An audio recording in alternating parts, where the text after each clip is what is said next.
आज देश का आम बजट सामने आने वाला है। केंद्रीय बजट 2023-24 को लेकर उम्मीद की जा रही है कि सरकार बुनियादी ढांचे के विकास पर ध्यान केंद्रित करेगी और आम लोगों के लिए टैक्स बेनिफिट लाएगी। हालांकि देश का आम आदमी महंगाई से सबसे ज्यादा परेशान है। इसके बाद भी उसे आने वाले आम बजट से काफी उम्मीदें हैं। बजट पर चर्चा करना हमारे साथ मौजूद हैं आर्थिक बाजार के विशेषज्ञ आदित्य जैन।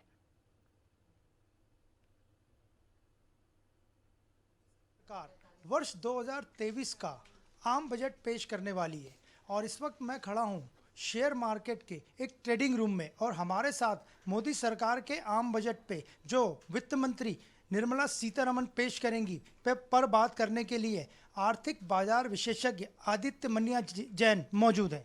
जैन साहब, ये बताइए कि बजट आ रहा है, इस बार आपको क्या लगता है कि बजट कैसा रहेगा, क्योंकि महंगाई को लेकर काफ़ी सवाल खड़े किए जा रहे हैं। देखिए, मोदी सरकार के बारे में जो कह सकते हैं ना कि उनको किसी चुनाव का डर नहीं रहता है। उनको बजट है ना देश के लिए प्रस्तुत करना रहता है। हम पिछले साल का ही बजट देखें तो राज्यों के चुनाव थे, लेकिन उन्होंने बजट को सामान्य तरीके से पेश किया। लेकिन हाँ, इस बार के बजट में आम आदमी को बहुत उम्मीद है, क्योंकि राज्य सरकार के चुनाव हैं और अगले साल केंद्र सरकार के चुनाव हैं, जिससे पूर्ण बजट पेश मोदी सरकार नहीं करेगी कानूनन। इसलिए कुछ उम्मीद है, चौतरफा उम्मीद है। मुझे ऐसा लगता है कि इस बार टैक्स के रूप में, जैसा कि माननीय द्रौपदी मुर्मू जी ने जो आर्थिक सर्वे में बात कही है कि कोई ज़्यादा बदलाव होंगे, मुझे नहीं लगता। उसके दो कारण सामने आए हैं कि जो टैक्स पेयर्स की संख्या है वो केवल 5% है और उस 5% में हम देखें तो 80% जो है वो राज्य सरकार और केंद्र सरकार के कर्मचारी टैक्स भरते हैं।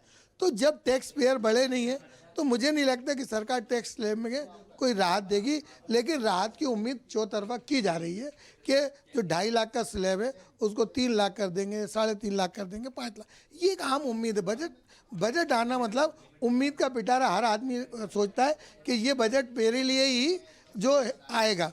दूसरा, देश में किसानों की संख्या 11 करोड़ जो छोटे किसान हो गए, उनके लिए भी राहत की बात है। तीसरा, आपने कही महंगाई पूरी दुनिया को परेशान कर रही है, जिसके कारण हमने देखा कि दुनिया में अमेरिका, यूरोप, साथ में भारत में लगभग 2% ब्याज दरें बढ़ चुकी हैं। बजट आने के पहले शेयर मार्केट में गिरावट आती है, इसको किस रूप में देख रहे हैं आप? देखिए, जो हालिया गिरावट आई है वो बजट के उम्मीद से नहीं आई है। दो चीज़ें सामने थी। एक तो हिंडनबर्ग ने अडानी ग्रुप के लिए जो नेगेटिव न्यूज़ पेश की थी, उसको दो तरीके से देखा जा रहा है। एक तरीका कि अडानी ग्रुप के ऊपर हमला हुआ है। अडानी ये कह रहे हैं कि भारत की अर्थव्यवस्था पर हमला हुआ है, इस वजह से अडानी ग्रुप के शेयर गिरे। तो बाजार में जब कोई भी कंपनी का नुकसान होता है तो दूसरे शेयरों को बेच के मुनाफा उसको एडजस्टमेंट किया है। दूसरी बात है कि यूरोप और अमेरिका में वापस मंदी की बात की जाने लगी। ये दो बातें थी। बजट का अनुमान तो इसलिए नहीं लगाया जा रहा है कि बजट के पहले हम पिछले 2014 से देखें तो बजट के दिन बाजार सबसे ज़्यादा गिरा है और उसके बाद बढ़ा है। अच्छा, ये बताइए कि आप तो शेयर मार्केट में, हम ट्रेडिंग रूम में खड़े हैं अपन लोग, आप ये आम लोगों के लिए जो सब्जी खरीदने जाता है व्यक्ति, जो मध्यम वर्गीय है, उसके लिए बजट में क्या खास रहेगा? आज के बजट में क्या खास रहेगा? देखिए, अगर मैं लफ्ज़ो लुआब देखूं और अगर पूरे हिंदुस्तान की इकनॉमी की बात करूं या पूरे हिंदुस्तान की बात करूं तो इस बार के बजट में आम आदमी के अलावा जो हम आर्थिक बाजार विशेषज्ञ हैं, जो एग्जीक्यूटिव वर्ग है, जो विश्लेषक वर्ग है, वो चाहता है कि विकास के साथ साथ रोजगार की बात हो। आज पूरी दुनिया के बड़े निवेशक हिंदुस्तान में आने के लिए लालायित हैं।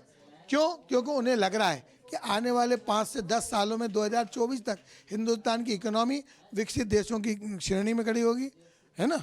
दूसरा, हमारे यहाँ जो इंडस्ट्रीज आएगी तो हमें रोजगार कैसे मिलेगा?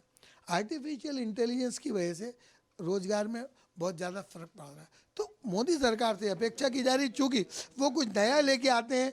मोदी सरकार माननीय वित्त मंत्री जी के बारे में, श्रीमती निर्मला सीतारमण जी के बारे में, वो बिल्कुल नया लेके आती हैं। उन्होंने किसी चीज़ से उनको डर नहीं लगता और नया करने की पूरी सरकार की इच्छा होती है। तो मेरा और पूरे हिंदुस्तान की अपेक्षा यही है कि रोजगार को देखते हुए अगर ये बजट पेश होता है तो आने वाले समय में उनको राज्य और केंद्र सरकार के जो चुनाव हैं उनको भरपूर सहयोग मिल सकता है। क्योंकि अगर वो जो तोड़ लेके आएंगे उस बात का तोड़ नहीं है। दुनिया पूरी हिंदुस्तान के बजट की ओर देख रही है। रोजगार की आपने बात कही, बीच में ये भी बात उठी थी नए नए स्टार्टअप चालू हो रहे हैं, युवा अच्छा काम कर रहे हैं, और बीच में ये भी बात उठी थी कि भजिए तल के भी अच्छा पैसा कमाया जा सकता है। तो क्या रोजगार की समस्या इसलिए इस देश में रहती है क्योंकि बजट की बात चल रही है कि लोग मेहनत नहीं करना चाहते हैं, काम को छोटा समझते हैं? देखिए, ये आपने जो बात है युवा वर्ग के पिन पॉइंट बात कर दी है। दरअसल वर्तमान समय का जो युवा वर्ग है वो काम नहीं करना चाहता, उसको सैलरी मोटी चाहिए, काम नहीं करना चाहिए, और जितना काम वो करना चाहता है सिस्टम पे करके आधे टाइम वो अपनी दूसरी नौकरी ढूंढता है।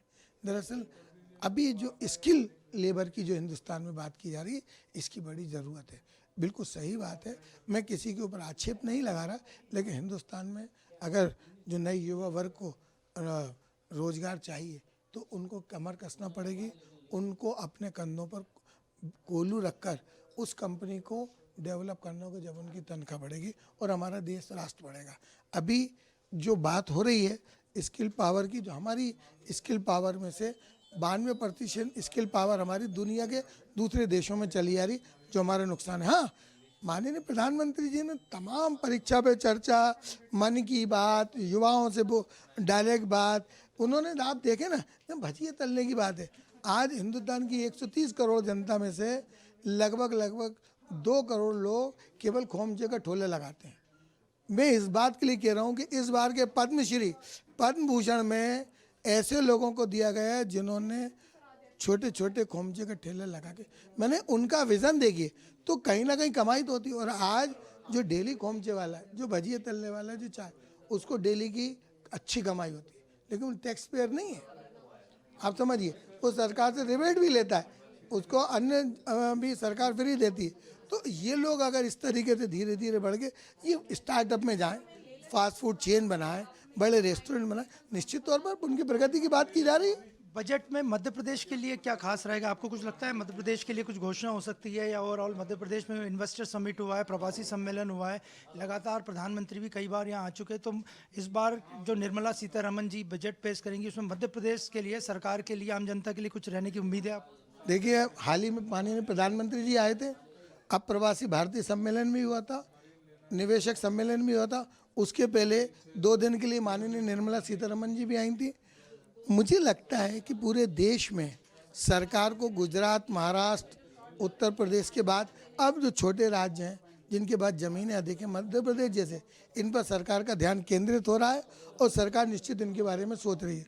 जब भी हम देखें कि माननीय प्रधानमंत्री जी स्वयं आए, माननीय निर्मला सीतारमण जी भोपाल जब आई थी, तब उनसे बात हुई, उन्होंने कहा मध्य प्रदेश में अपार संभावना है।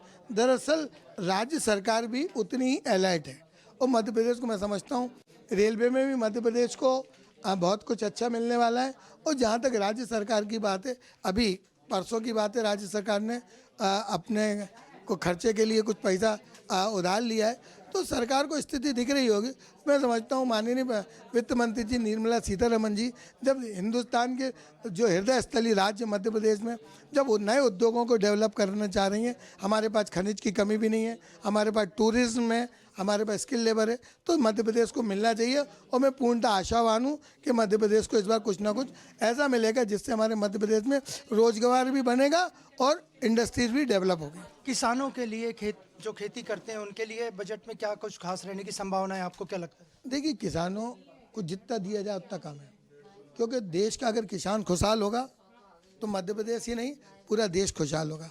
हम देख रहे हैं कि किसानों की फसल बार बार तहस नहस हो जाती है, अन्य का मौसम के कारण भी, ओलावृष्टि, टिड्डी दल भी, कीड़े लगना भी, तो किसानों को उत्थान के लिए भी सब्सिडी जो है वो लगातार चालू होना चाहिए।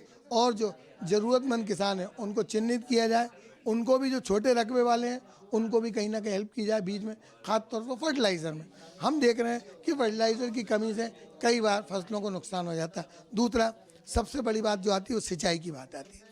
हमारे मध्य प्रदेश में स्टॉप डैम कम है, केंद्र सरकार को चाहिए कि राज्य सरकार के पास जाकर, चूँकि सूखा हमारे प्रदेश में जो जब बारिश होती है तो नदियाँ तो उफान पर आ जाती हैं, लेकिन बाद में सूख जाती हैं, इसलिए सरकार को पॉइंटेड चिन्हित करके वहाँ जाकर स्टॉप डैम है, स्टॉप डैम है, वो उनका डेवलपमेंट करना चाहिए। साथ ही जो बारिश का पानी है, सरकार को इंसेंटिव तौर पर जो रूफ वाटर हार्वेस्टिंग है उस पर सरकार को सख्ती के साथ विद इंसेंटिव अगर वो प्रोजेक्ट सफल होता है तो हमारी ज़मीन जो नीचे से पोली होती जा रही, सूखती जा रही, जिसके कारण आपने देखा पिछले 3-4 दिन पहले दिल्ली में 2-3 बार भूकंप के झटके आए, तो ज़मीन में गर्मी ज़्यादा होती जा रही, उसके लिए भी सरकार को प्रावधान करना। महिलाओं के लिए बजट में क्या रहना की उम्मीद है आपको?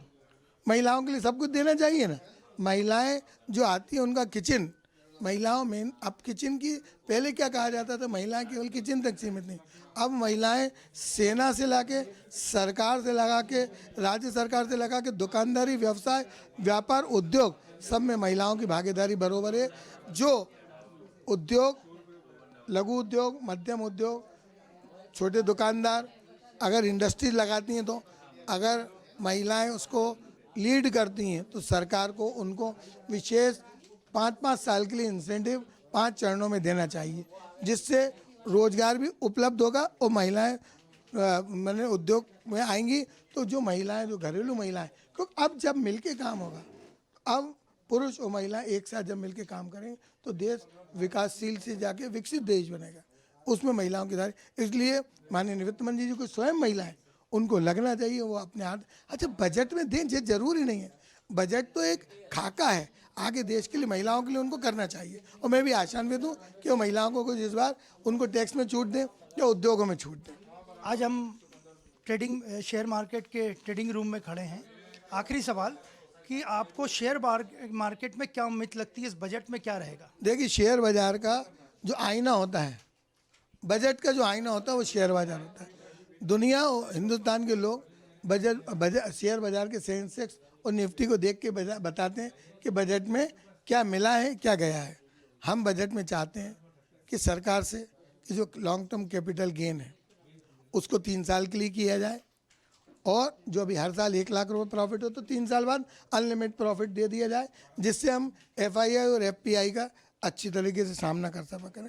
भले ही वो टॉप 500 की सूची जारी कर दें, तो 3 साल तक आदमी के पास रकम रहेगी, तो हमारे कभी कोई बड़ा क्रैश आने की संभावना है। दूसरा, 54 EC, आज हम देख रहे हैं कि 1.25 से 1.5% तक ब्याज दर बढ़ चुकी है। 54 EC की जो ब्याज दर है वो 5% और 5 साल का, मैं 5 साल से सहमत हूँ, लेकिन 5% से जब बाजार में 1.25% ब्याज बढ़ चुका है तो इसी रेशो में इसका ब्याज भी बढ़ना चाहिए। 2 चीज़, हम जब सर्विस टैक्स देते हैं तो सरकार को SGT और जो दूसरे टैक्स हैं उन टैक्सों पर उन्हें जो स्टैम्प ड्यूटी है ख़त्म करना चाहिए, क्योंकि हम 18% सर्विस टैक्स दे रहे हैं ना, तो सरकार को इस तरीके से कैपिटल मार्केट को हेल्प करना चाहिए। देश का आम बजट आने वाला है और मोदी सरकार बजट लाने वाली है। इस बीच में शेयर मार्केट में अडानी ग्रुप को लेके जो बातें सामने आई है, अडानी ग्रुप देश की शान कहा जा सकता है क्योंकि आर्थिक रूप से बहुत संपन्न ग्रुप है और देशी ग्रुप है, उसके बारे में क्या कहेंगे आप? देखिए, अडानी ग्रुप के आज जितने भी शेयर हैं, कल और आज हरे निशान में आ गए हैं। $5 अरब की संपत्ति उनकी बाजार गिरने से गई थी, लेकिन 2 दिन से जबकि उन्होंने 400 पेज की, जो 414 पेज की उन्होंने जो सफाई दी है, उससे बाजार का विश्वास बढ़ा है। जो दूसरे निवेशक हैं, जो संस्थागत निवेशक हैं, उनका विश्वास बढ़ा है। रही बात FPO की, तो अभी FPO से उसके रेट लगभग 100-150-200 रुपये के लगभग कम चल रहे हैं। क्या भाव चल रहा है मैडम? अडानी एंटरप्राइजेस अभी 3000 रुपये है, तो अभी 200 रुपये कम है। लेकिन मुझे लगता है कहीं ना कहीं धुआं उठा है तो आग निश्चित होगी। तो सरकार को भी इस बात की चिंता रहनी चाहिए कि विदेशी एजेंसी हमारे भारत की अर्थव्यवस्था पर, हमारे दुनिया की बड़ी कंपनियों में 5वें नंबर की जिनकी गिनती होती है, उन पर सीधा आक्षेप कैसे लगाए। क्या इस रिपोर्ट में अगर कुछ खास है तो घरेलू कंपनियों की जांच की जाए, अगर इसमें खास नहीं है तो उन कर्मियों पर, उन पर इंटरनेशनल जो जस्टिस न्यायालय, उनका मुकदमा चलाया जाए कि किसी देश की अर्थव्यवस्था के प्रति आपको कोई भी रिपोर्ट जारी करने से पहले सरकार से बात करना चाहिए, जब पूर्ण पुख्ता आपके पास सबूत हो, हवा में नहीं होना चाहिए। मैं समझता हूँ अडानी ग्रुप में अभी हाल फिलहाल अभी ऐसा कुछ मुझे नज़र नहीं आ रहा, लेकिन फिर भी जो शेयर बाज़ार में संभावनाएं होती हैं उनसे इनकार नहीं किया जा सकता। अभी शेयर बाज़ार की जांच चल रही है, उसमें पता चलेगा कि अडानी ग्रुप की जो कंपनियां हैं जिनके बारे में आक्षेप लगा गए, उनकी वास्तविक स्थिति क्या है और उनके ऊपर कितना लोन। ये थे हमारे साथ आर्थिक बाजार विशेषज्ञ आदित्य मनिया जैन। उनका साफ कहना है कि मोदी सरकार जो आम बजट ला रही है वो युवाओं के लिए, महिलाओं के लिए और यहाँ तक कि शेयर मार्केट के लिए भी बहुत अच्छा रहेगा, उनको ये उम्मीद है। हालांकि उनका ये भी कहना था कि सरकार आगे के विज़न 14/7 का विज़न लेके चल रही है और जो देश के लिए काफ़ी अच्छा रहेगा। वीडियो जर्नलिस्ट सुजीत के साथ अनिरुद्ध, स्वदेश न्यूज़, भोपाल।